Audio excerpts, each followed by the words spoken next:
This episode is sponsored by iTunes. Go to www.cheapseatreviews.com. Click on the iTunes button, purchase anything you want, and a small portion will go to this podcast. I'm not going to kill you. I want you to do me a favor. I want you to tell all your friends about me. What are you? I'm Batman. We interrupt this program to bring you a special report.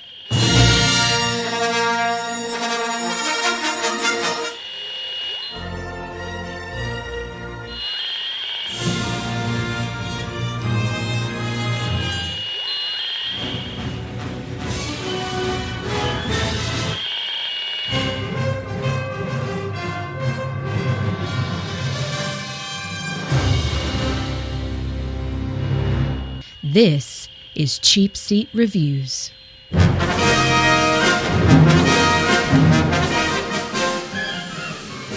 Hello, and thank you for listening to Cheap Seat Reviews, the podcast that explores the Hollywood film industry for the greater good. This is episode 83? Something? 83, do we? 84, 84, did you hear 84? I think it's 83. Okay. I don't remember. 83. Exact episode is 83. Yeah, and we're talking about Batman. Go over without... You get $1 for not going over. Right. We are doing Batman. I am Sean Oren, and joining me tonight is Chad. I'm Batman! No, that's not your middle name. It's Chad. Sorry I didn't call you. It was a clear night, Evans. Oh, yeah, about that. This podcast needs an enema.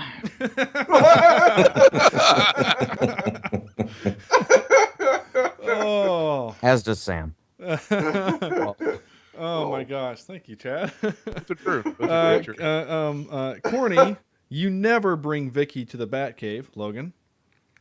You know what? Never bring a good Billy D. Williams. Because it's always sexy as hell. Yeah, baby. I have trivia about Billy D. Williams later. And what you do. That's right. I'm going to speak like this the entire night. I think I'd actually be okay with that. That would make this... I wish I had some smooth jazz I can play under the whole time. That'd be pretty great. Andrew, Woo-hoo! Where do I get all my wonderful toys? Jimison. Wait a minute. Andrew's here? Hey, guys. Yes, Andrew is here. And Sam literally drives a clown car Vector. Hey, Ope, is that a gun in your britches? Are you happy to see me? No, it's my sturgeon. Oh, yes. Back, yeah. Let's pull up a comfy chair and dive into this show. Well, this is the 1989 Batman, not the original 1966. And you could not tell at all this was in the 80s. Oh my gosh, yeah. Yes, there was a Much couple. like we can't tell that I'm a large black man, but we'll continue. Right, there's a couple of little things in this movie that might give it away that this was in fact the 80s, but we'll get to that in a second. But first, just in case you have somehow missed what Batman is, fortunately Catherine was here Stop listening to this episode and go in front of a moving train. Right. Catherine. Batman. The Dark Knight of Gotham City begins his war on crime with his first major enemy being the clownishly homicidal Joker. That's right. He's homicidal. Homicidal. Yeah. Homicidal. Not homicidal. No, not that. Oh, because we're okay with that. No. Wait, what? No? Well, it's the 80s. It was a different time? It was a different time. There we go. Yeah. Thanks, Chad. Yep. So Glad to help. yeah, so Andrew is with us tonight. You know, he's been with us the last two episodes, right? 2 episodes? I can't remember. Something like that. And so I was like, you know what? You've become the kind of official, unofficial 5th member of the cast, and I figured that this episode would just be too much fun. So welcome aboard, Andrew. Woohoo! So, Glad to have you here, buddy. I'm sorry you had to make it. Yeah, I'm thrilled, actually. Oh, now that Andrew's here, I can leave. All right, peace out, guys. Oh, Actually, somebody has to be awake when I'm asleep, and then I'll be awake when you're asleep, Chad. yeah. Oh. You guys can just kind of tag in to or whatever. All right. Let's see. Well, that's my one thing for the next 10 minutes. So, Well, no, because I'm getting ready to say. So, Chad, when's the last time you saw it? Your first impressions? oh, is it my turn? Well, you do start. So yes. I thought we were going to talk. We talk about. Oh, wait, this is my turn. This okay. is that part of the show. This is that part. Okay. Yeah. As if we haven't done 84 episodes of this, or 83, or 2. Shit, I'll check on that. Hold on. I've lost count because it just seems like yesterday we just started doing this. No. And Oh wait, yeah, it's my turn. Okay, so the last time I saw this, honestly, it's been probably about 20 years since I've seen this film. Believe it or not, and that makes me sound really, really old. You are. You're ancient. Wait a minute. Hold on. This is like in your top 10, and you haven't seen it in 20 years? I didn't need to see it. I love it that much. I didn't need to see it. Okay. Plus, I lost my VCR like 12 years ago. So the question that really then for you definitely, does it hold up? Does it hold up? I mean, I was watching this and I was thinking, it's like, yeah, this is really. I mean, I really I love the film. It is in my top 10, literally, because we talked about that. Does it hold up? They're looking through it through my CSR You can't remember shit glasses. It's been a long day, so kiss my ass. See, there's 4 of you now, so let's see. Kiss my ass, kiss his ass, kiss your ass, and happy Hanukkah. So, What? You know where that's from. I'll give you a quarter. Christmas Vacation. Oh, good. I'll put that in your paycheck. Yeah. Awesome. So anyway, does it hold up? As I was watching this, it's like it kind of does and it kind of doesn't. Like it really, I think the last time I saw it, I didn't really mind the fact that it was so 1980-ish. But now looking back, it's like part of it has this like 1930s gangster feel to it, which I can kind of buy a little bit. But the other parts of it is like you got the really old cars, and then like a 1986 Chevy hatchback something that Vicky Vale is driving. It's like it really just takes you out of what time they're really trying to look at or what they're trying to put the setting in. And then of course Prince just really takes me out of it. Just yeah. We're going to talk about that at length, I feel. Like, I mean, I could almost see it being like, I think we've talked about this at one point in time in one of these podcasts, but we've talked about the fact that this film could have been timeless had it not been for Prince and the music of that, because the rest of the film, the rest of the soundtrack is absolutely brilliant. I love it. I love the soundtrack of it, even when they do, some of the, the classical, clown-ish stuff that goes around with Joker. I bought it. I mean, I thought it was, at the time I bought it, I thought it was clever.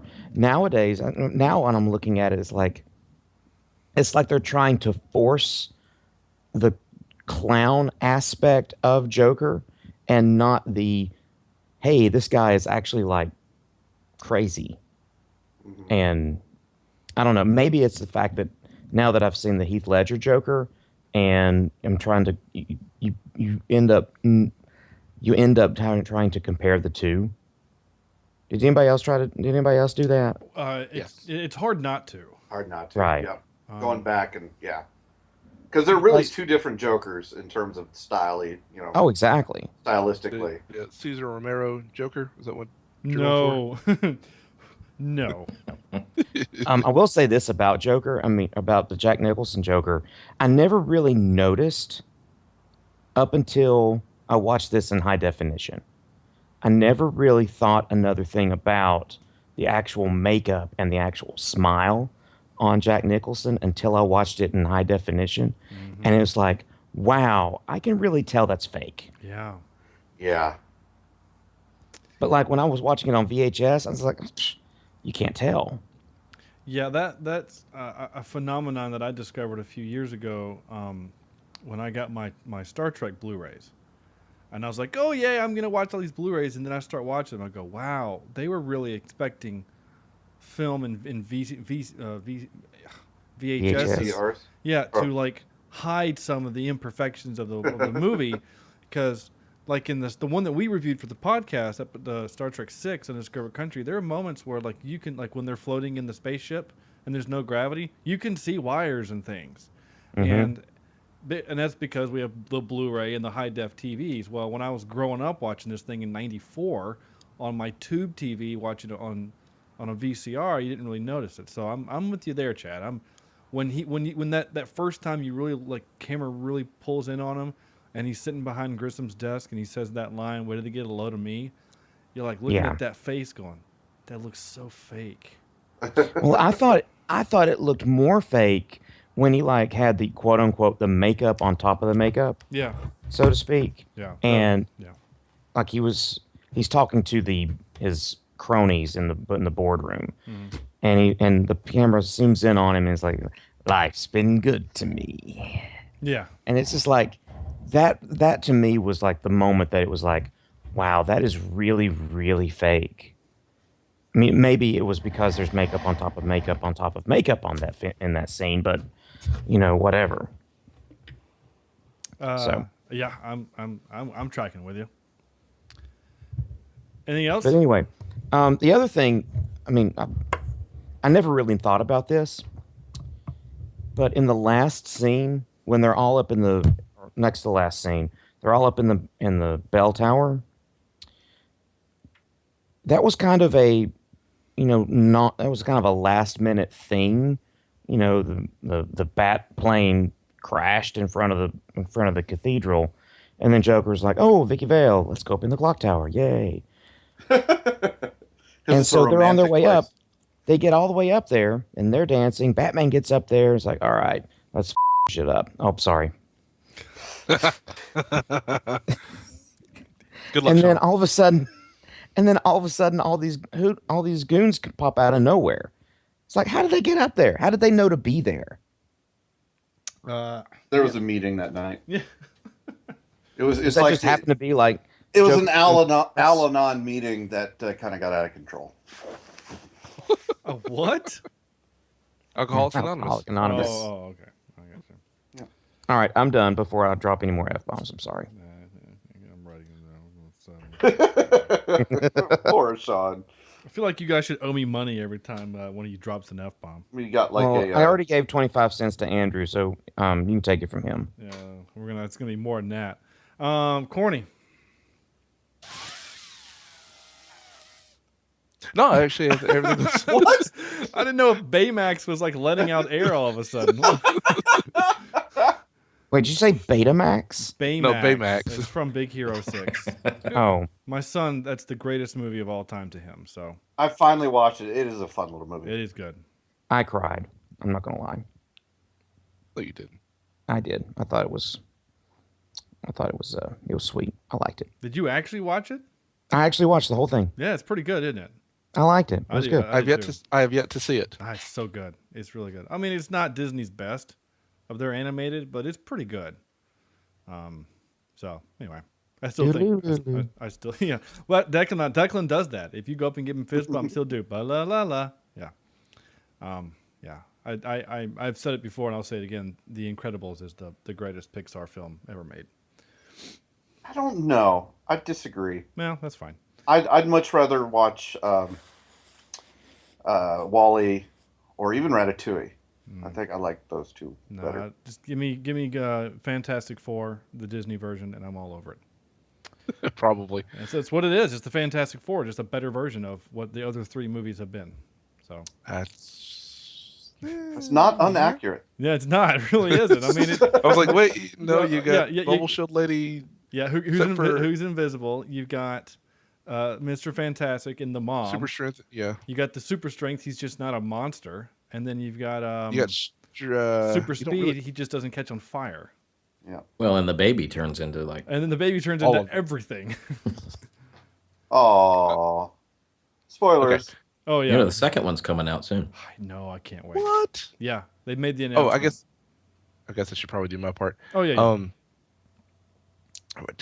Chad actually did a great job of explaining a lot of what I thought. Prince definitely dates it. Definitely dates it to a late '80s movie. But I thought visually, I thought it looked like a Batman movie in terms of you get some dark, some gritty, and now since I'm such a comic book, I wouldn't say purist, but I really do like when things follow comic books. This doesn't, a lot actually, and I'm okay with it.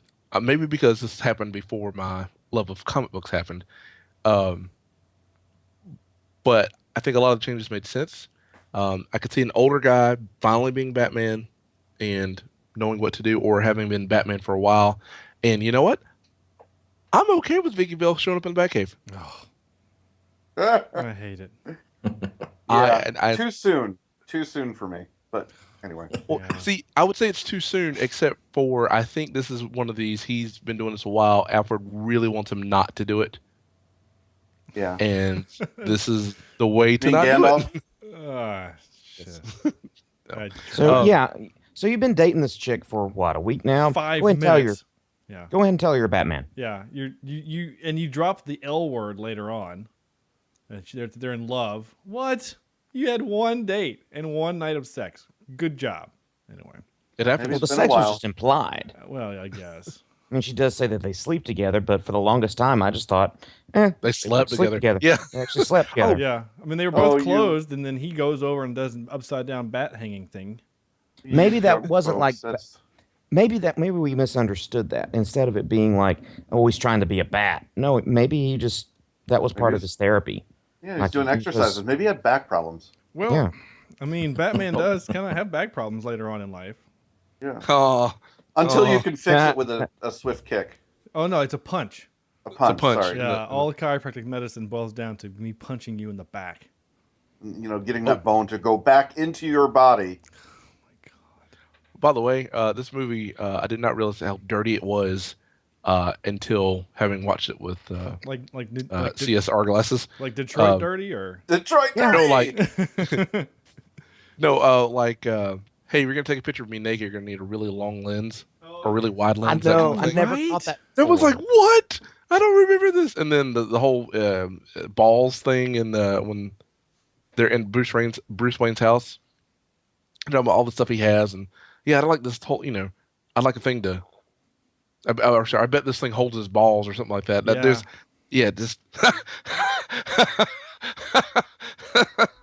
I'm sorry. Is there something happening on Skype I should be aware of? Yes. Andrew has officially made CSR glasses. Probably hard to see the movie through. You can't see out of them. Yeah. That sounds about right. That's accurate. Yeah, I can't see shit. Can you say a pun and then put those on and walk away? Right. I need to screen capture that from Andrew. Anyway, so thanks, Chad. You hit the nail on the head, I believe. All right, Andrew. Well, this is probably the 30th time I've seen the movie since I was, 8, 6, something like that. And for me, it's timeless. But I was a huge Batman fan growing up, and as a child, I had every Batman toy and action figure, and I had Batman underwear and, the whitey tighties with the bat symbol on them. Still do? Yeah. So, I still do. And now, in fact. Yeah. Yeah. Well. That's not underwear. Oh, God. But does it hold up? I mean, some parts of it, I'll always enjoy watching the movie just because of, having it in my childhood. But there are definitely some parts that date it terribly. Mm-hmm. For me, it was the Cars more so than Prince, because I'm also a Prince fan and I listen to Prince. But, it might be embarrassing to say.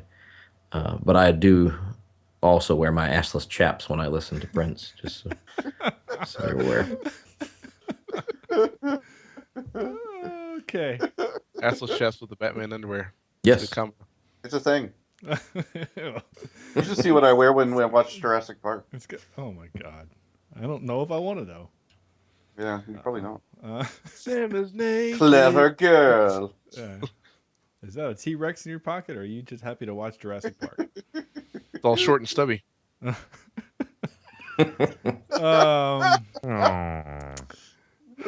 Andrew, thank you, Andrew. Sam. Yeah.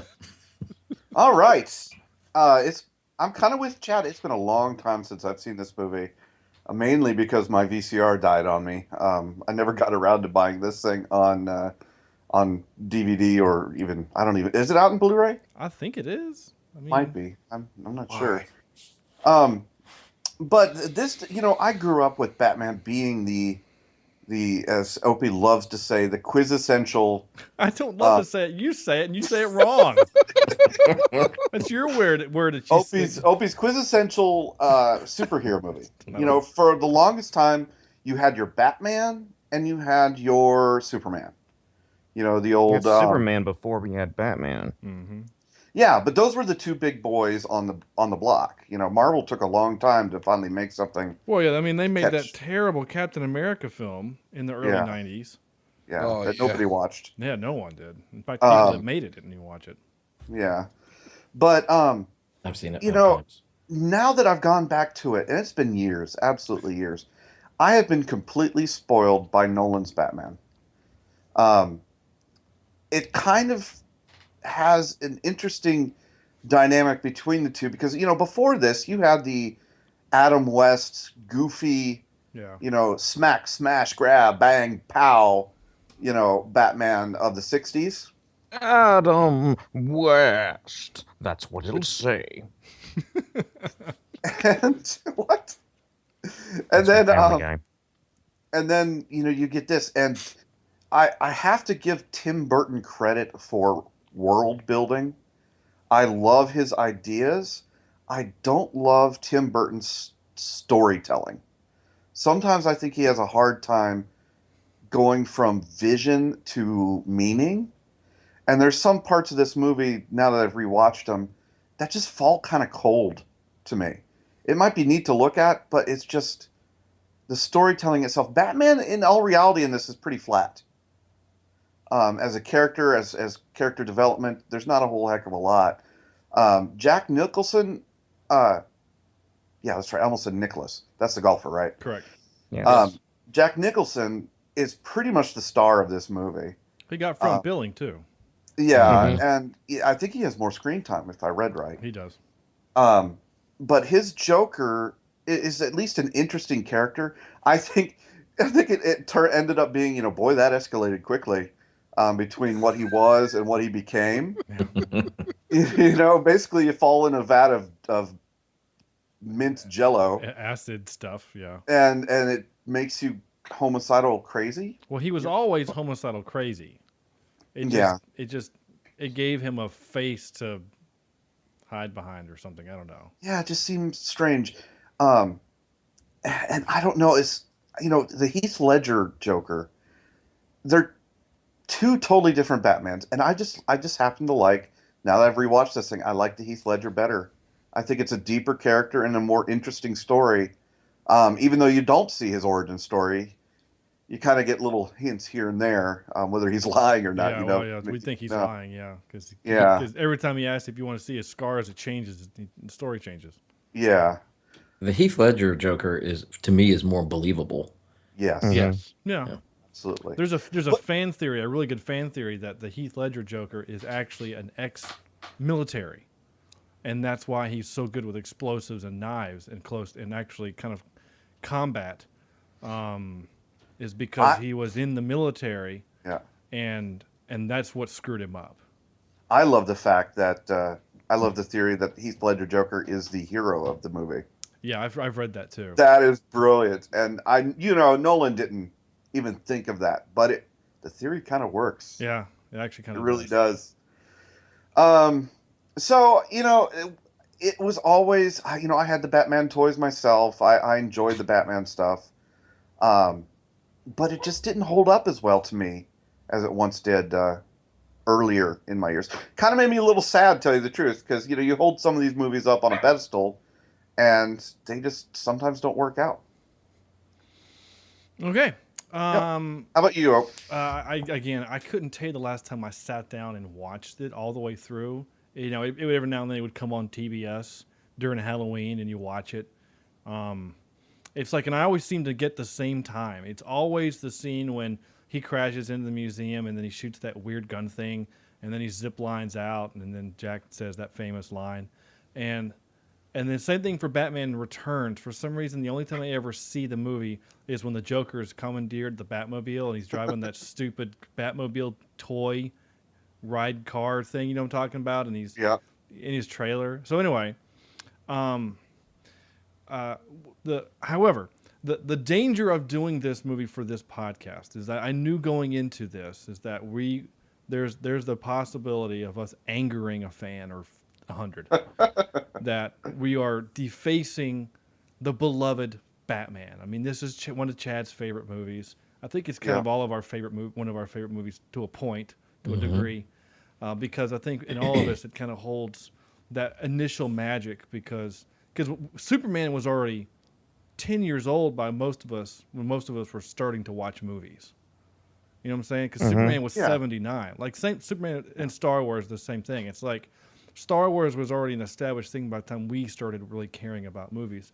And we were all old enough to, when Batman became a thing in the theaters, to be like, oh my gosh, this is the new thing and whatever. And this was actually really interesting and whatever. We were obviously old enough to really care yet about Michael Keaton casting and Jack Nicholson not wanting to actually be the Joker, and they had to dangle Robin Williams out in front of him to get him to actually sign the contract. We weren't aware of that stuff back then. But you know what? We kind of went through that with Heath Ledger. Did anybody think he was going to be a good Joker before this movie? Before the movie came out? I remember when they cast him, and I liked the casting because I think he's actually a pretty decent actor, and he has that big smile, and I thought, that's actually going to be interesting. I had no idea it was going to be the film that it was. So, to answer my own question, it's been forever since I've watched it. Do I think it holds up? Parts of it. I think we've all kind of established that parts of this thing hold up and parts of it don't. The Prince stuff actually physically angers me a little bit. Yes. Because it takes away from the brilliance of Danny Elfman. And the world that they've just built in front of you with Elfman at it. You know, Elfman, that's iconic. It is, and they've created this world of weird, like someone said, like it's like 1930s gangster. They're all wearing those trench coats, and they're all wearing like hats, you know, those like fedora hats, whatever they're called, and they're all shooting, like most of them are shooting 6-shooters, you know, like revolvers, and they had Tommy guns.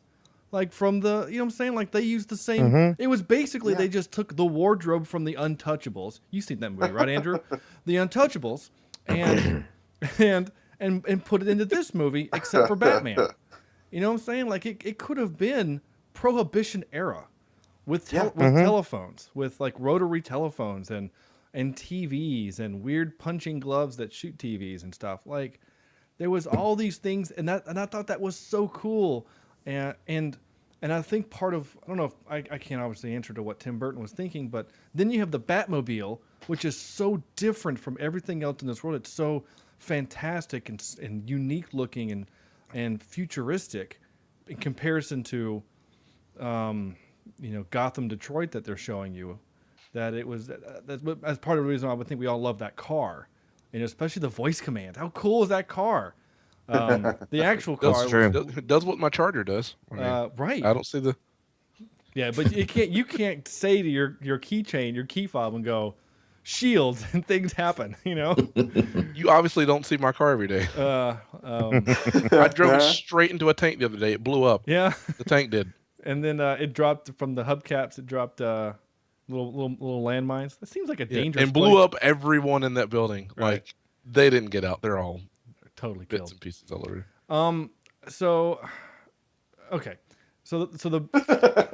So trying not to compare and contrast between the Christopher Nolan and this one. I just want to talk about this. Yeah, and see that's the problem. You know, I shouldn't have gone into that. Well, it's hard not to. It's hard not to. Yeah. It's the same thing like when you see the new Star Trek and then you want to compare it to the old. We're all going to do the same thing in December when we see the new Star Wars. We're going to compare it to A New Hope. We're gonna do it, and there's nothing we can do about it. It's just our brains are wired that way. Yep. But one of the things that was extremely, and Corny, you can talk to this, being the comic book dork that you are. Batman. What did you say, sucker? No, I'm just kidding. Batman and the new Batman, he has one rule, right? I will not kill. I will not kill, right? Maybe. Except Ra's al Ghul, he kind of kills him. Yeah, I killed him definitely. And then Bane gets killed, but not really. Yeah, let that happen. But not by Batman. No, but he gave the girl the gun to do it. You know, Yeah. so I thought he And died I of might an have overdose. accidentally killed a bunch of Gothamites because, well, all that shit blow up. Sorry Right. about that. yeah. Well, and he set a building on fire. Who knows what was in it? Look, okay, I'm not Right, perfect. yeah, he lit that building. Boy, my friends are in danger, but that's okay. I got plenty of time to make sure this building on fire looks really cool. And I kinda let that one Is girl that a die. straight line, you think, over there? Maybe I should go back and fix that. How do you fix it? Do you like Ah. rub away the gasoline? Like, I guess so. He's Batman. He can do whatever he wants. I guess so. He's probably got a bat squeegee. Like maybe on his way over Bat from bending. on his way over from weird prison in the desert to Gotham when he somehow miraculously appeared there 16 minutes later. By the way, U.S. Airways has a great flight plan. Yeah, so 2 hours. on the flight over, he watched The Crow and got the cool idea for the building. Yeah, there you go. So that's where that came from. Anyway, the point is that in this movie, not only does he not go by that rule, in fact, the only guy he doesn't kill is the guy at the beginning of the movie where he's like, "I'm not going to kill you because I want you to tell who I am." Yeah, Everyone else dead. dead. Well, it was the late '80s, and they obviously filmed this in Detroit. A lot of killing was going on. It's actually, I think it's actually, it's in London, but anyway. Oh, was it? Yeah. Well, yeah, with Tim Burton, I'm sure it was. Well, no, it was filmed in London because no American studio would greenlight it. This Are script, you kidding me? yeah, this script. All right, so I've got millions upon millions of trivia, which I'm not going to read all of it. But have you guys ever seen AMC? You guys all know the AMC channel. Every now and then they'll do those movies, and they'll show the movie, and at the bottom they'll have all this just trivia and all this crazy stuff about the movie. You guys ever seen that? No. Yes. I'd like yes, I to. have. It's I've seen it for a handful of movies, and I watched this movie with that on.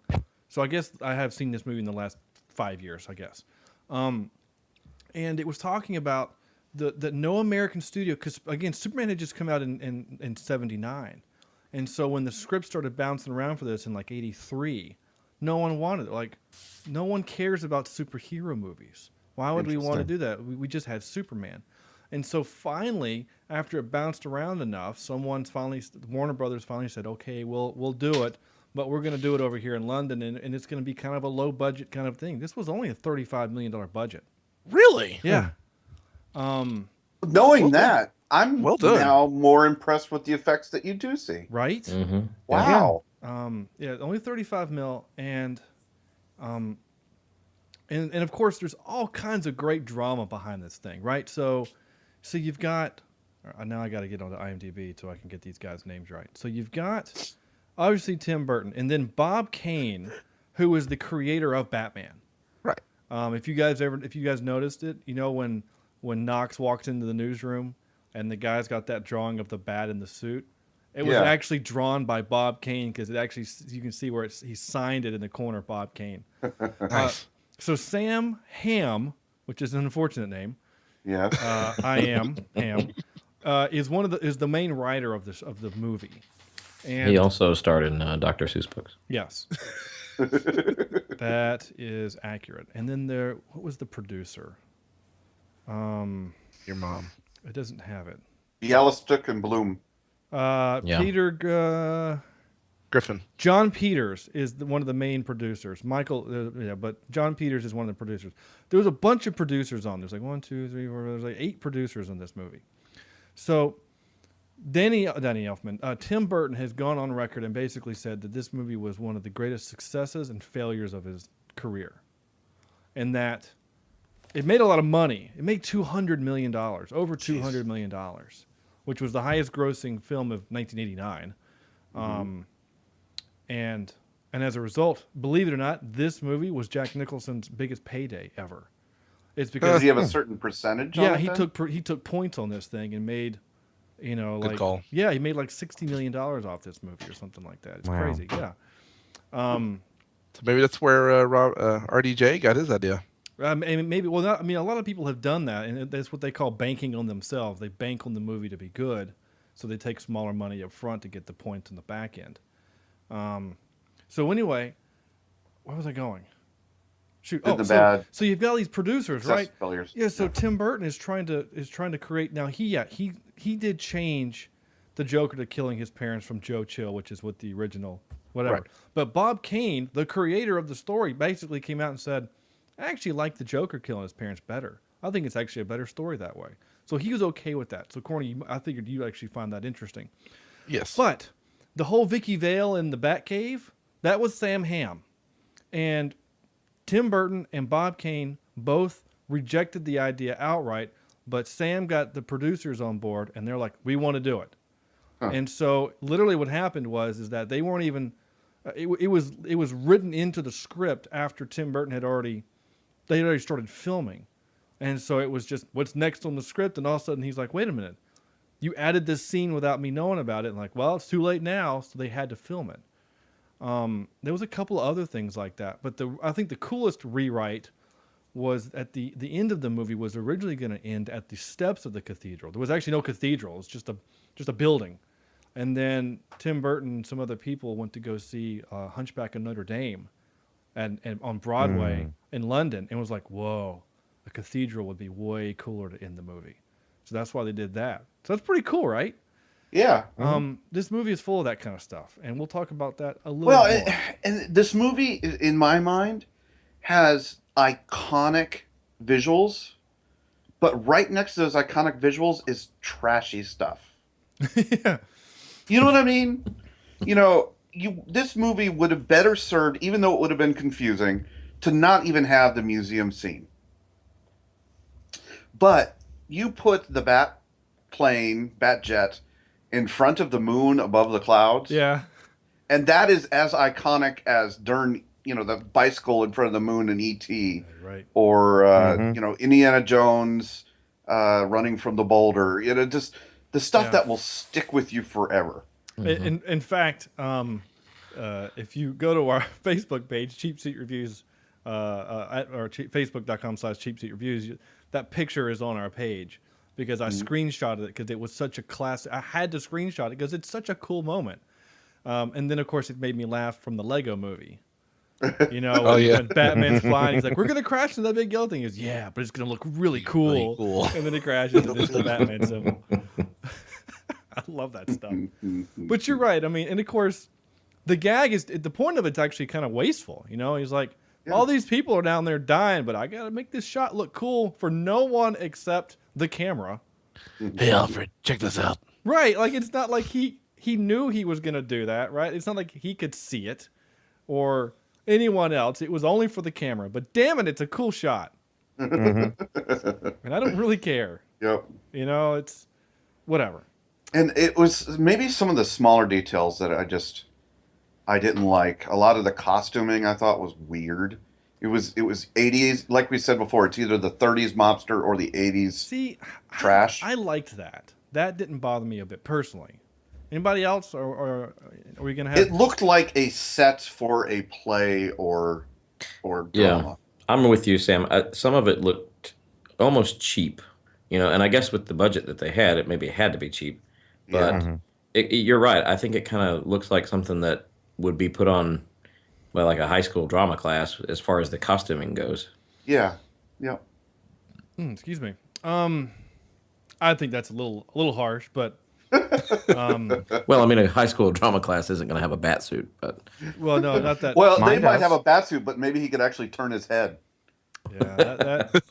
Yeah, I will say that mobility was just not a thing of the Batman. No, and it's also interesting too.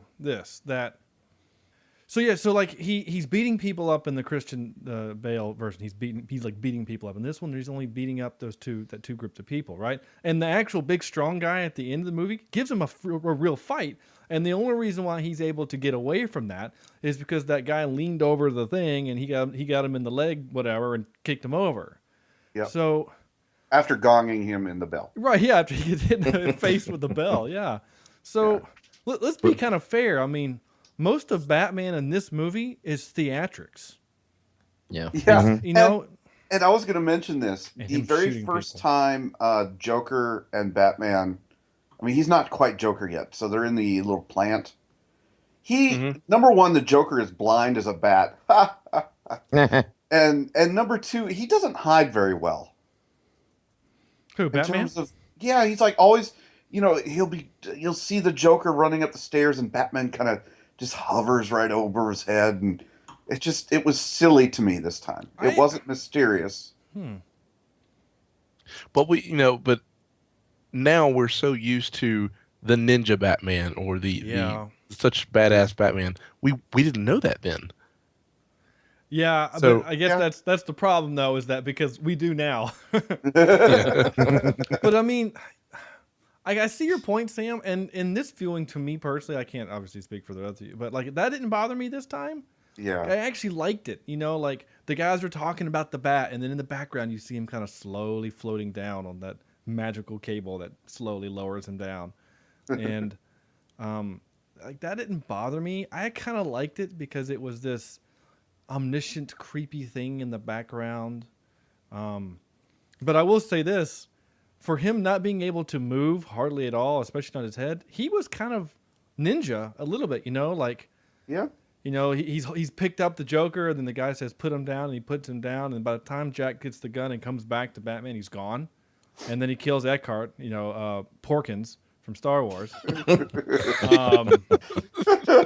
And then he goes back to Batman, and he's there. So it's like, well, he's kind of a ninja a little bit. I mean, it's obviously camera trickery, but... Well, you know, there is one victim in this entire movie that it almost tears me up every time. It's kind of an emotional moment for me. Okay. But when Bob gets killed, I get sad. I felt so bad for Bob. He's like Bob didn't do everything anything. he ever asked for him, Right.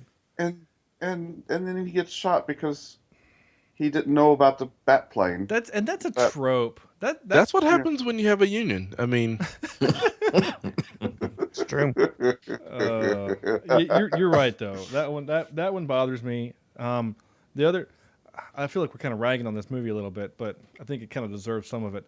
I never understood why the henchmen were climbing up the ropes to the balloons. Where were they going? Yeah, Why did they let go? Let go. And then they fall and like break stuff. they die. But like, what was the point? Henchmen are the worst. These- Joker's henchmen in this movie are the worst. Yeah, they kind of suck. Especially if your boss is going around killing your friends. Yeah. You know, I'm a henchman, and Corny gets shot by the boss because he looked at him the wrong way. Right. I think I wouldn't be working for that boss You very wouldn't long. be henching anymore. I would be henching. I'd be a Hi, my name is reformed Sam, henchman. My name is Sam. I'm glad to have this interview. I was a henchman last year. I did well. That would be a great but- Saturday Night Right. Live skit. I used to be a henchman. Killed people, robbed, things like that. But management got a little hostile, and I was a little unsure of my job security. So After he shot the second TV, I thought yeah, How of many which, TVs did he get rid of? yeah, 3 several. maybe.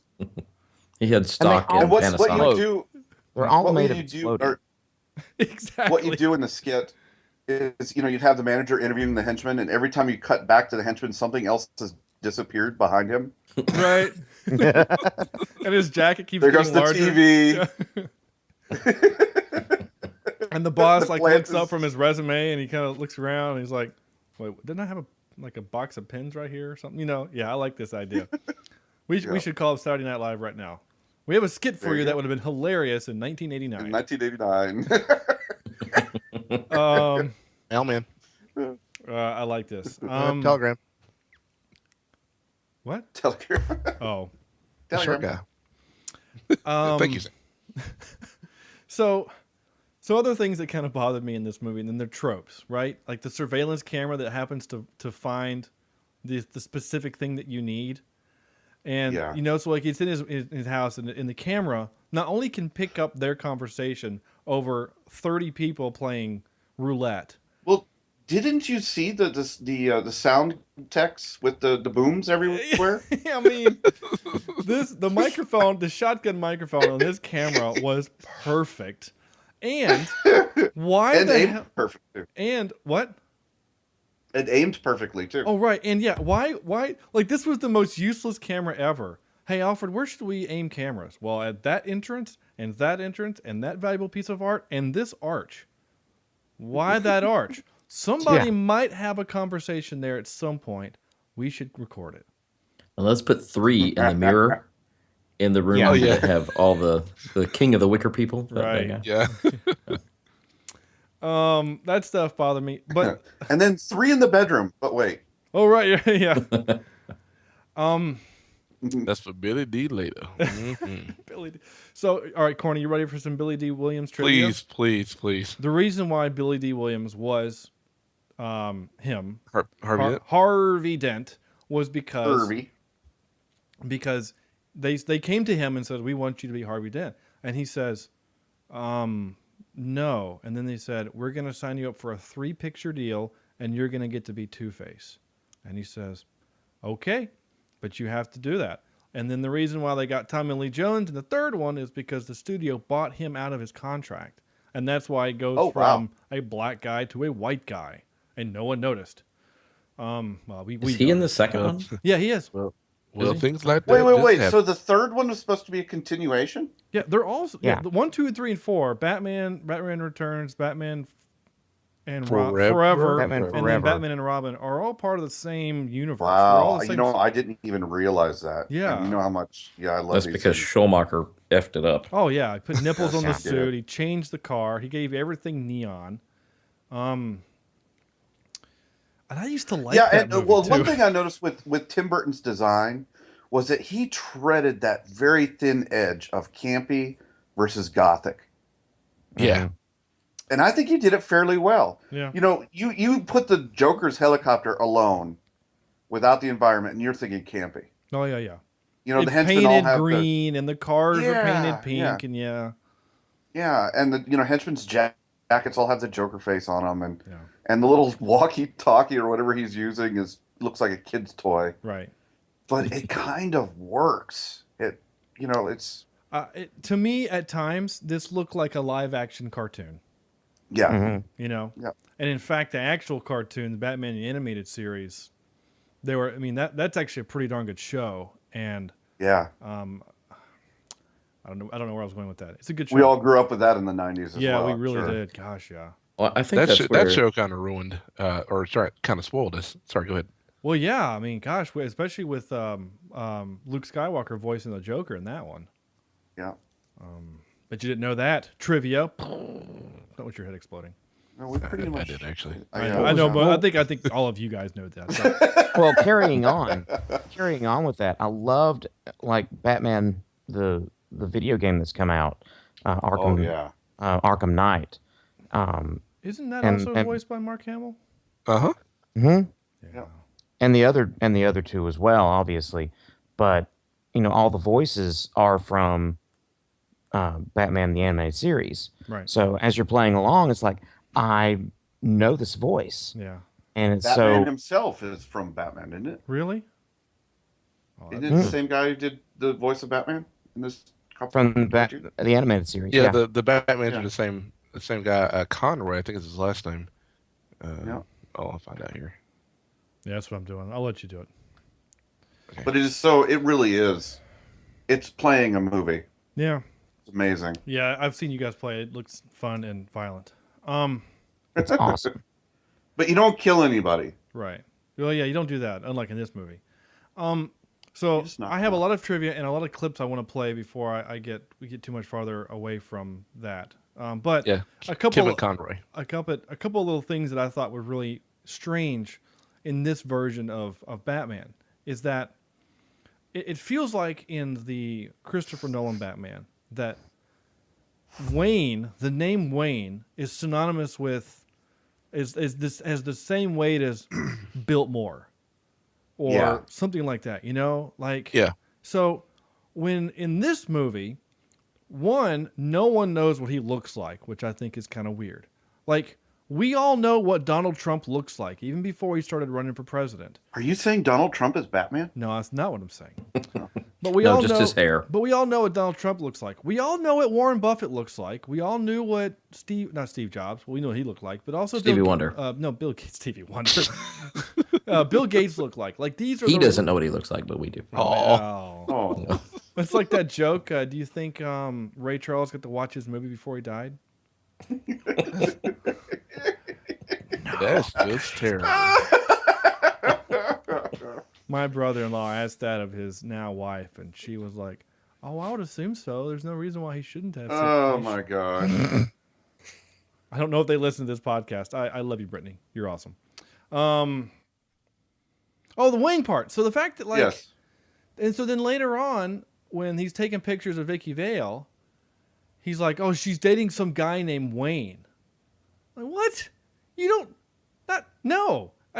First of all, how do you know that? They went on one date. How do you know that they're dating? You're not seeing them together. She's standing outside a press conference. And number two, some guy named Wayne, I just thought that was really weird. Not to mention they were just at a party looking for Bruce Wayne, right? Yeah. Just whatever. I never noticed that before, but yeah, that is kind of weird. Yeah, there's a couple moments like that in the movie. Like what Chad mentioned earlier, like all of a sudden there's henchmen upstairs.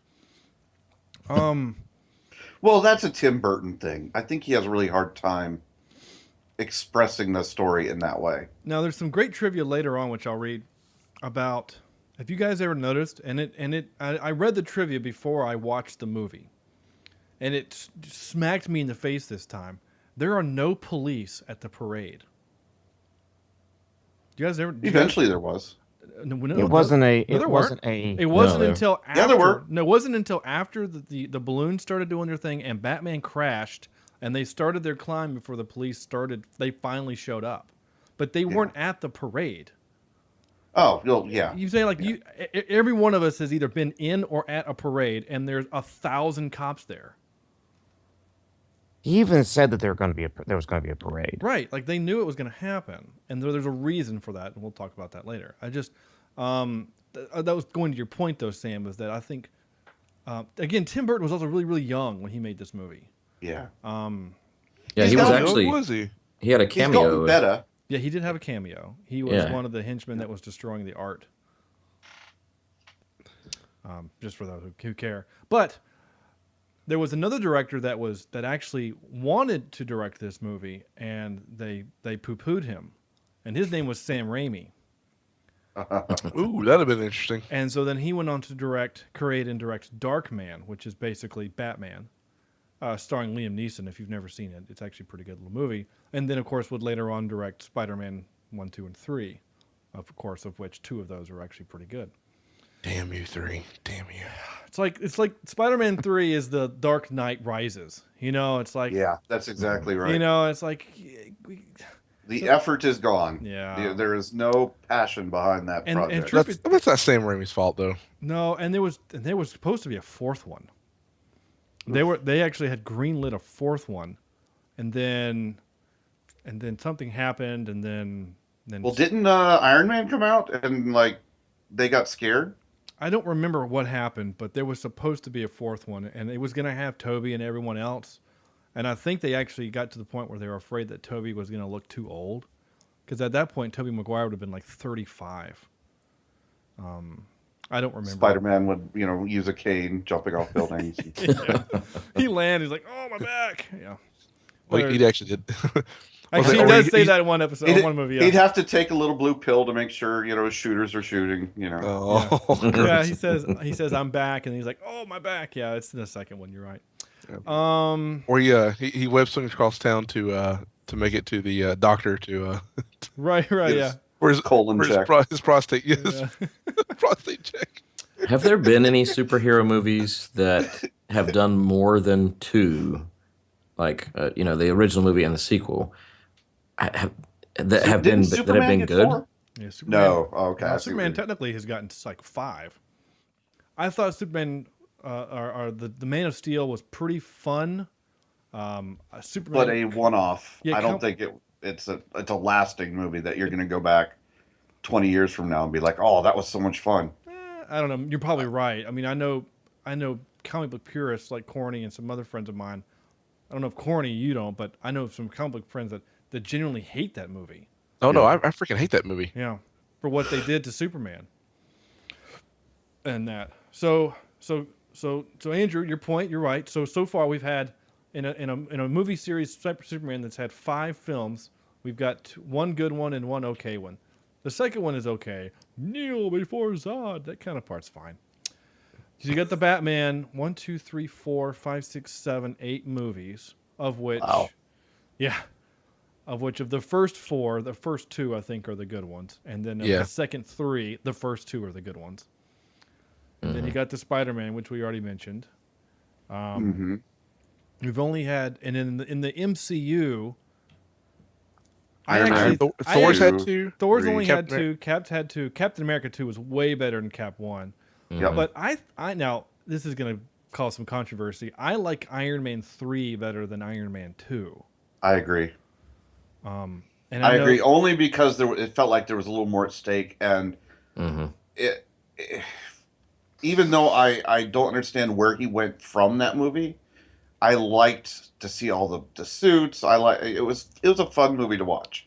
I know some people, Corny, might agree that it's you can't take the Mandarin, Iron Man's greatest nemesis of all time, and turn him into Trevor. I'm Trevor. I'm an actor. Spoilers, by the way. It'd been great if it'd been Eddie Izzard, you know. But at the same time, what a great head fake. Yeah, it was.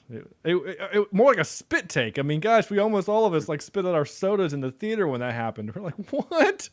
What is happening? Well, at the same time, with all the tech there, you really couldn't have had a Magic Man fighting.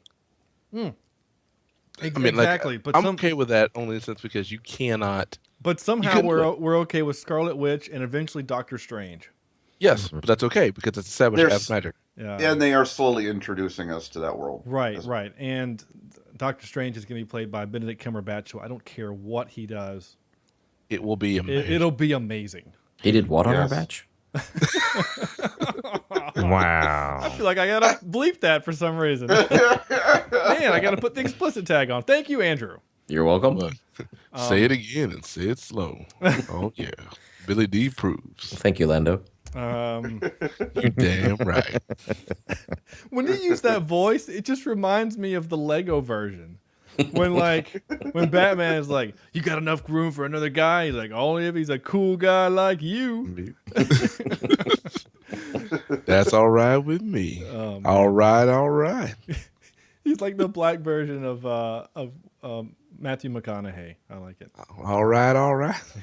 I can actually hear Billy D. Williams saying, "You got any pot? No? It'd be cooler if you did."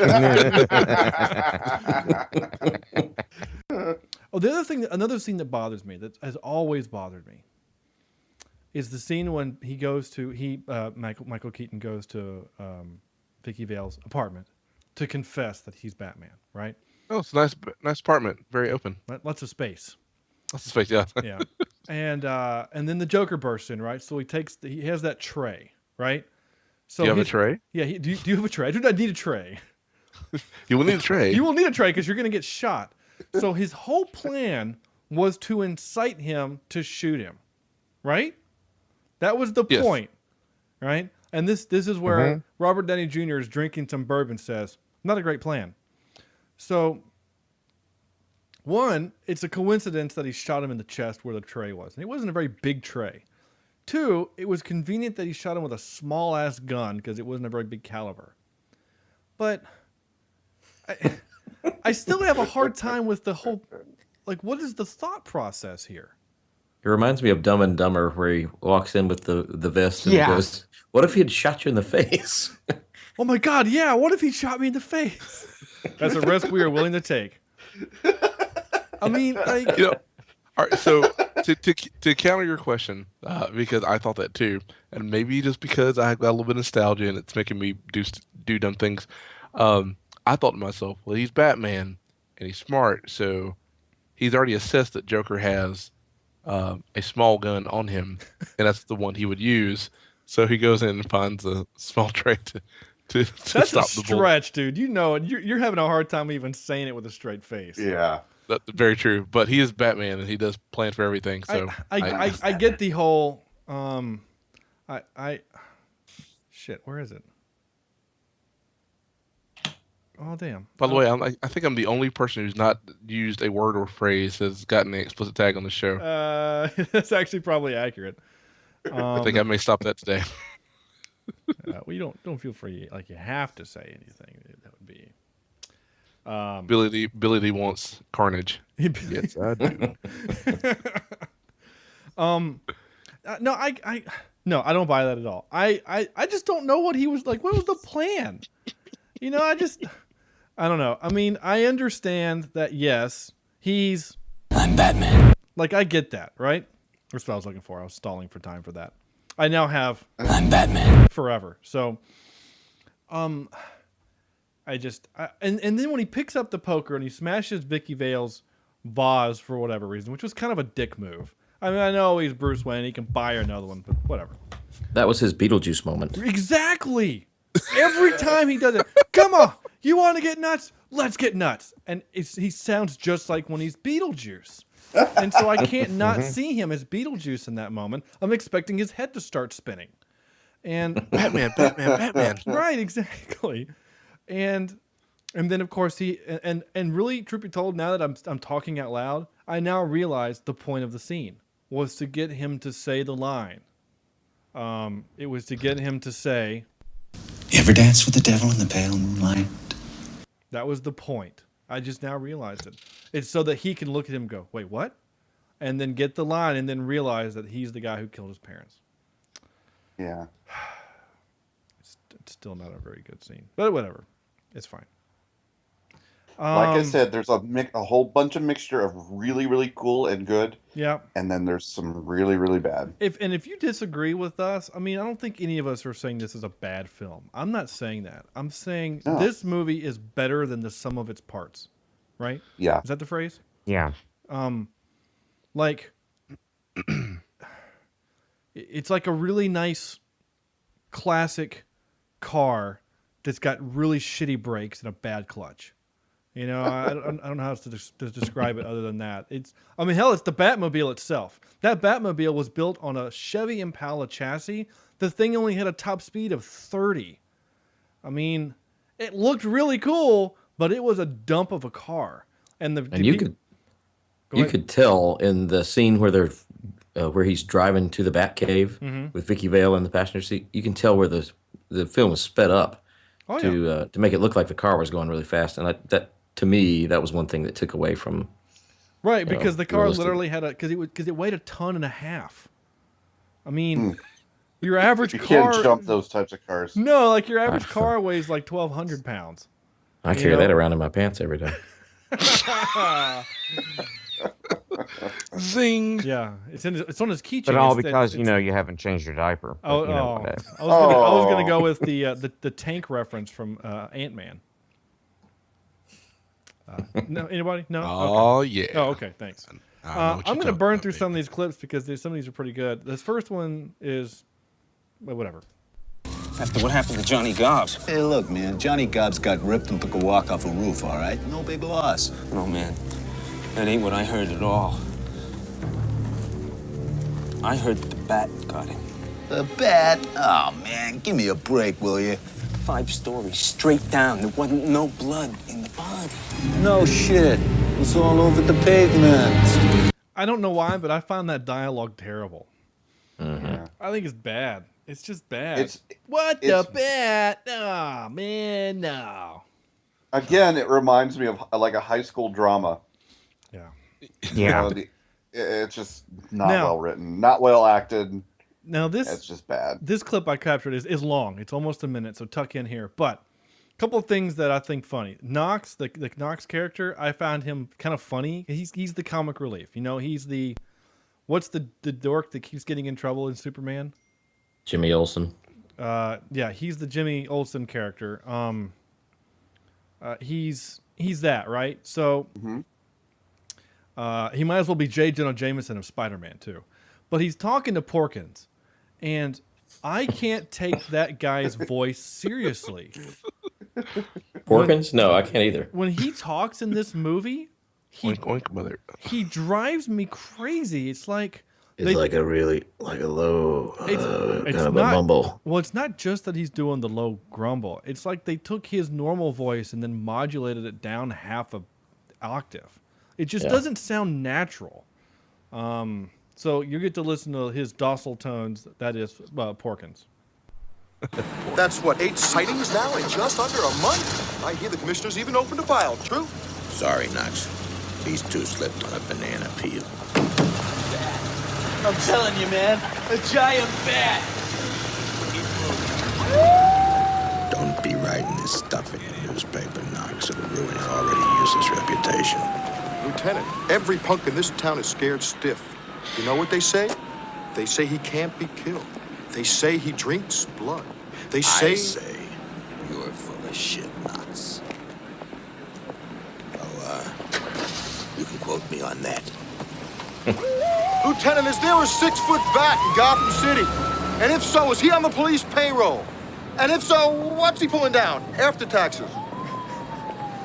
See, that stuff is kind of funny, but it's such a bad delivery. It's just, what, his or the that Porkins? last bit of that. Yeah. It's awkward and Well, you can tell seem right. You can tell he's ad-libbing. He's just making stuff up, right? And that was probably the funniest thing he came up with, which is why they kept it. It's just that guy's voice, just Porkins' voice, just like He reminds me of Madonna's character in Dick Tracy, where they or whatever. No face. Yeah. Yeah. Actually, yeah, it might have been the same technology that did it. It sounds super overdubbed. And truth be told, if I would have told you that recording came from a cop, like a cartoon, and that was voiced by a cigar smoking cat, I think you could all buy that, right? Like, remember that stupid cat from Last Action Hero? Last Action Hero, yeah. Like, if I said that voice came from that cat, I think you could buy it. It just doesn't seem real. Well, they had to do it because his real voice is these two slipped on a banana peel, see? Right. That's what it is. You're not gonna find a bet, see? No, do not bet here. No. And that's a dumb line too. Whatever. All right. I think I played this. Maybe not. Wait till they get a load of me. Yeah, I thought that was great. Which, of course, Is that what Chad says every day he goes to work? Yeah. Every day, Chad looks in the mirror and says, Wait till they get a load of me. And then he says, I'm Batman. So that could be taken really badly. Right. Oh, that's Wait gross. till they get a load of me. This town needs an enema. There you go. Those wonderful toys. Now, there's something I want you guys to hear in this particular moment, okay? We all remember, and I think Netflix screwed this up. I actually do. I think Netflix screwed up. Okay. Because we all remember from the trailer the scene where he says, where does he get those wonderful toys? Right? Yeah. Now listen to the audio. When Batman throws his little smoke glass grenade, it covers up where, and they cut off the word toys. This is not me doing bad editing. This is actually the way it was recorded. Get those one. Oh, that wasn't that was me. Oh, I do remember the part where we just stopped talking all of it. All right, hold on. Get those wonderful toys. See? You're right. Yeah. I didn't do that. That's how it is recorded. In fact, it bothered me even when I saw it. I was like, "Wait, what?" And then when I went back to record that line, I recorded it like 2 or 3 times because I was afraid that it was my recording that was screwing up. So I'm gonna have to go back and watch that on DVD and see if it's Wonderful toys. it's just so awkward. And Netflix has been kind of known to kind of screw stuff up like that sometimes. Yeah, I think. Tropes, hand out the hand out of the water, trash, whatever, to prove life. The hand coming out of water. Yeah. Every gang needs a ninja, and a guy kills his own guys when angry. Who doesn't do that? Audible.com. Audibletrial.com/CheapSeat Reviews is a great sponsor. And These are just getting worse and worse, man. And I'm just going to cook on through. I got a lot of trivia. The highest, I already said that. Robin Williams was offered the role of the Joker when Jack Nicholson hesitated. Ooh. Yeah. They in fact they did was they offered it to Williams. He accepted it, and then when Jack said he will do it, then they said, "Hey, thanks, Williams. Never mind." And then when they later came to him and said, "Hey, we want you to be the Riddler," he was like, "Screw you! You guys screwed me over back in then. I'm not going to help you out now." And he in fact wouldn't even do any movie with Warner Brothers until they publicly apologized. See, I think he would have been a much better Riddler than Jim Carrey. I kind of agree, actually. Yeah. In order to combat negative rumors about the production, a theatrical trailer was hastily assembled to be distributed in theaters. To test its effectiveness, Warner Brothers executives showed it in a theater in Westwood, California, to an unsuspecting audience. A 90-second trailer received a standing ovation. Later, it would become a popular bootleg at comic book conventions, and theater owners would report patrons paying full price for movie tickets just to have an opportunity to see the trailer and leave before the movie began. Now, I actually have the link of that trailer here on my notes. Sam, I'm going to give it to you if you want to put it somewhere on the website. Sure. It's actually kind of cool, and it's worth watching. But it's back before the days when you had voiceover guy, and like the trailers were more than just 3 seconds and then fade to black, and then 3-second cut, then fade to black. It's kind of neat. Michael Keaton cast as Bruce Wayne. Bruce Wayne caused a controversy amongst comic book fans. 50,000 protest letters were sent to Warner Brothers offices. Bob Kane, Sam Hamm, and Michael Uslan were also heavily questioned the casting. They didn't like it until Tim Burton was like, "Hey, this is the guy. He was my Beetlejuice, and he's going to be good." He's my Beetlejuice. I mentioned this earlier. A scene was written but never filmed in which the Joker took over a public ceremony, held Mayor Borg hostage, unveiled a statue of himself, and laced the Gotham City Police Department with a non-lethal poison, which would have explained why there are no police in the parade. Interesting. Right? Michael Keaton ad-libbed the line, "I'm Batman." The script said, "I am the Knight." I think "I'm Batman's" better, personally. Spielberg, I think this is completely fascinating.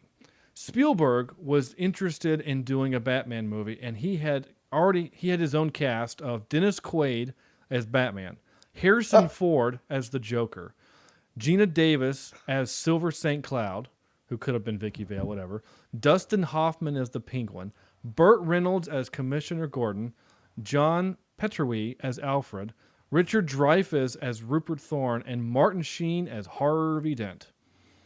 Turd Ferguson as Commissioner Gordon. Wow. On-screen body count, 56. And then Tim Burton received a lifelong ban from any and all comic book events after the release of the film due to having some quote-unquote fundamental deviations from the canon. The deviations that he got the most heat for were the decision to make the Joker kill the Waynes, and that Vicky Vale went into the Batcave. Burton revealed on his DVD commentary track for the film, where he also absolutely denied being responsible for these decisions. So, I abstain you of your sins, Tim Burton. Wait, did you just do the cross thing? I did. Just pretend that I did that. Soundtrack grade, I gave it FA for freaking awesome. I love it. Minus the Prince. But the score... F&A, Cotton. F&A. The score is so great, it's even in our own intro. Yeah. What did we learn? I learned that Batman is awesome. That's all I learned. That's all I need to know.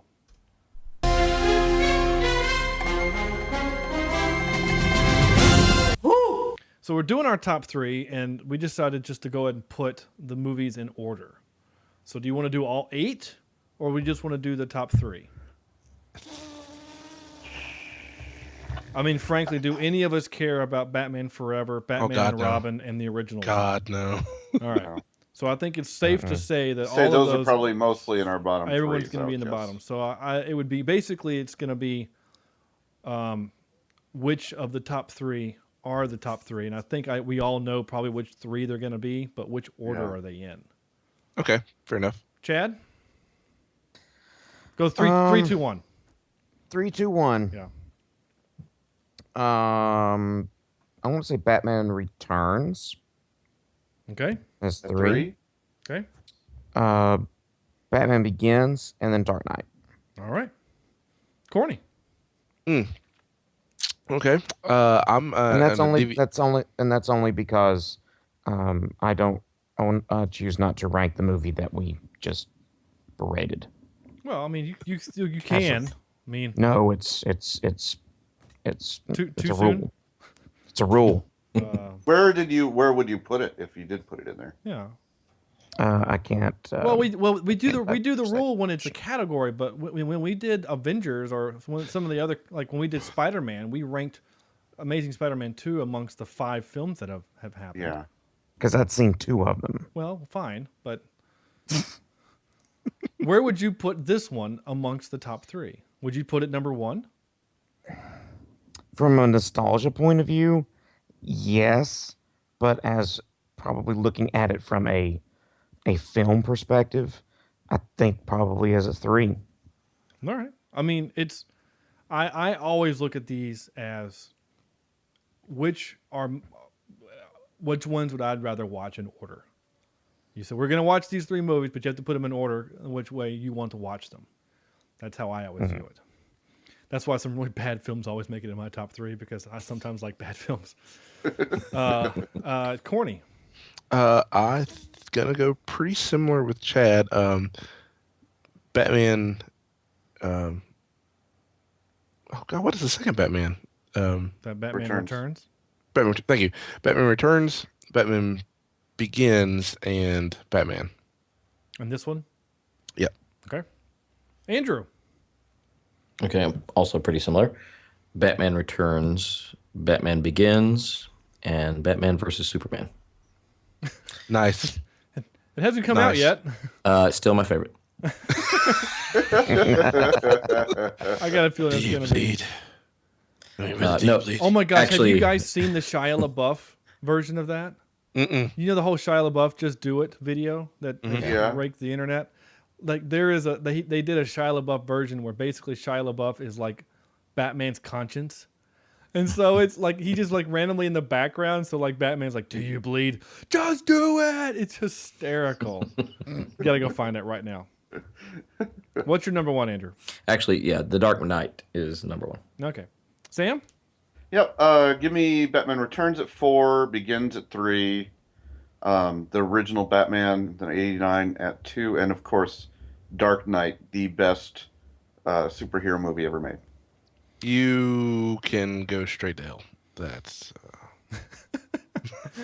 I would also disagree. I love it. I would also disagree, Corny. My 3, Batman. This one. My number 2 would be Dark Knight, and number 1 would be Batman Begins. I just like. You like Begins better than Dark Knight? Absolutely. It's more. Really? It's more fun. There's a little bit more hope in that movie, and because there are moments of The Dark Knight I just get damn depressed. It's Maggie Gyllenhaal's fault. It kind of is. Yeah. But I still love Heath Ledger's "Where's Harvey Dent?" I still like that. There you go. Out of emails. We're all out of them. No more left. No, we don't have any more. Oh, that's not true. We have email. Yay. From, good ones? Yeah, this is from a longtime listener, Will. He's been a longtime listener of the show. And he's also my friend. So that's how I know. Very well. Hey guys, what's going on? I've been catching up on all your episodes this week and heard there is a vote happening for the last episode in October, so I logged onto your website and was disappointed to only find 2 choices, neither of which I liked. So I'm writing to give you my write-in vote, The Monster Squad. If none of you have seen this, Jim, you need to drop everything and check it out now. Winky face. Here are some other sniper movies that need to be mentioned. I'm just hoping that you have at least heard of them, and if not, I'm going to be forced to revoke your movie lover's card. Leon the Professional, which I have seen and think is good. Full Metal Jacket, full disclosure, never seen it, but I know it. Part one of that is very good. Gross Point Blank. He says Gross, but Gross Point Blank. Is it Gross? Whatever. And then American Sniper, which of course we all know and have seen, or not seen, but have heard of. And then he puts, by the way, it was good to hear that another of your listeners, Jen, has some good taste in movies. If I actually swung that way, she sounds like the perfect lady. All right. Later, fellas, Will. P.S. Here is an updated list of films that you guys should consider reviewing. All are available on Netflix. Clerks, Chasing Amy, and anything else by Kevin Smith. So we should do Cop Out. I'm just teasing. Cop Land. Yes and yes and yes. I actually want to do Cop Out, but Bruce Willis and Kevin Smith hate each other because of that movie. Really? Yeah, they hate each other. That's sad. Stand By Me, The Good, the Bad, and the Weird. Bad Milo, which would be a great October selection. Planes, Trains, and Automobiles. Who Framed Roger Rabbit? Explorers, which I'm all about. And Labyrinth, which would also be good. So thanks, Will. We appreciate your email. And of course, that email was sent to us at cheapseatreviews@gmail.com, where you can send your requests or your hate mail, which, happens. Out of 10, I still actually like the fact that we got hate mail. It still makes me laugh. Chad, out of 10, what would you give this movie? I'm going to give this 10 Sam Vector enemas. I'm sorry, 9 Sam Vector enemas. 9. Wow. 9. My goodness. Okay. Well, I mean, it's in his top 10. I mean, I don't really blame him. Let me back that down. It's on tape. It's on paper. I've already recorded it. It's too late. It's not like I can't hit the delete button, but you said you want to reduce it by half. You can do 8.5. I want to put 8.5. Yeah. Okay, 8.5. 8.5. Can we get you to 8? Because you keep going down. No. All right, Corny. No. I'm gonna give it a nice round 8, top and bottom, baby. Yeah. This is so creepy. It is kind of weird and creepy. It's like, I don't know. And Sam, I'll see you later. Yeah. You're not really Billy D. Williams. You're just kind of like strange sexual predator guy. Oh, I'll do all the predating all night. Predating? Oh. I do not believe that word means what you think it means. That's okay, Vincini. I'll see you later. I'm so awkward. Just step into my van. Well, just think about this. When you do go fly the Millennium Falcon, make sure Han Solo gets his clothes back. They have not discovered, but another theory basically says that since Han won it from a game from Calrissian, it actually stands to reason that those are Lando's clothes, and Han, being kind of a poor scoundrel that he is, stole his clothes. So that does stand to reason, right? But he got frozen in those clothes. Well, it's like he's like every what I'm trying to say. Like as Last Action Hero, he always wears jeans, a red T-shirt, and the jacket. Like he goes to his closet and he's just got a bunch of like the same outfit. It's the same thing, right? Like he's always wearing the same outfit. Like Peter Griffin's always wearing green pants and a white button-up. Andrew, like Chad always wears the app shirt. Like what? Like Chad always wears the app collared shirt.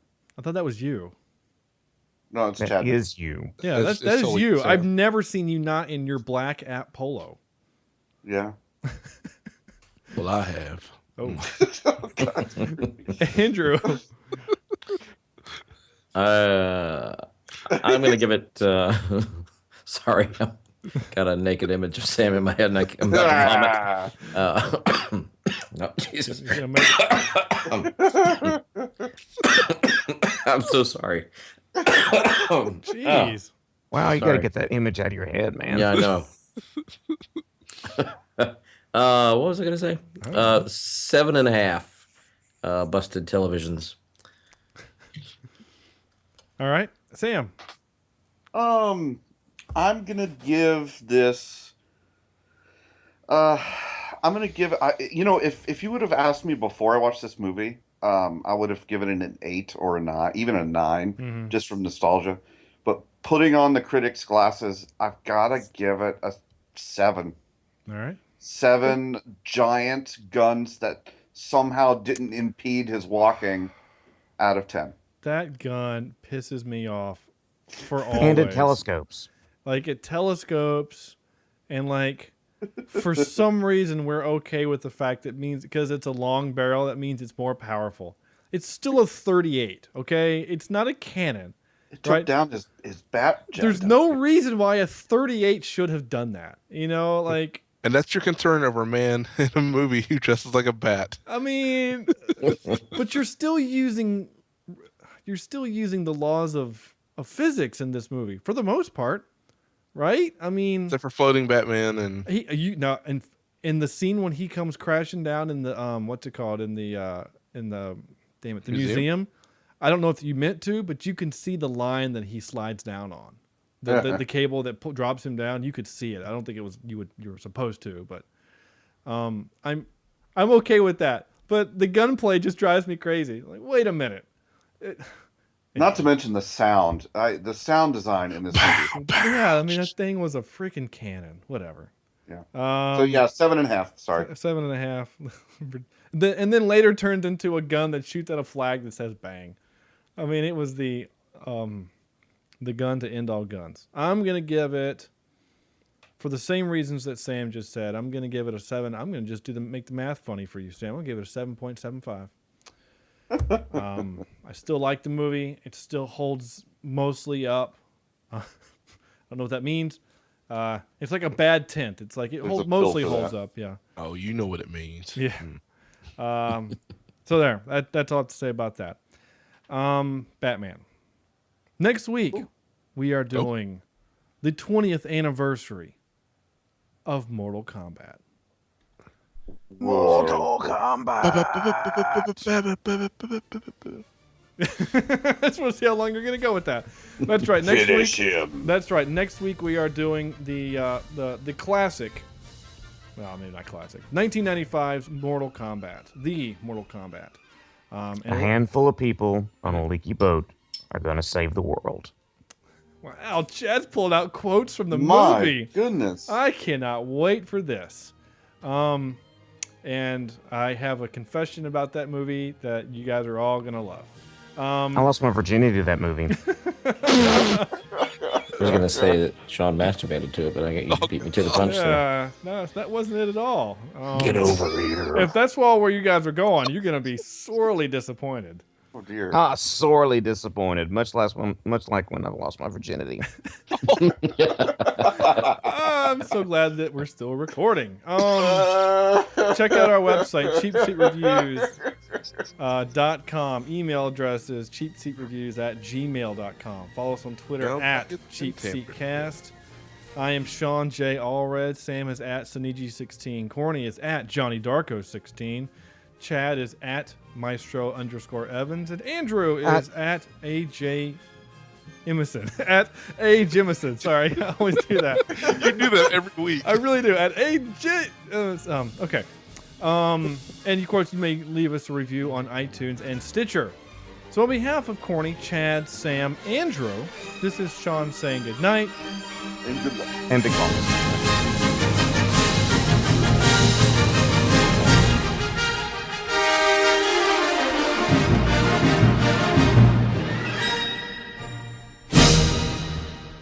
I'm Batman.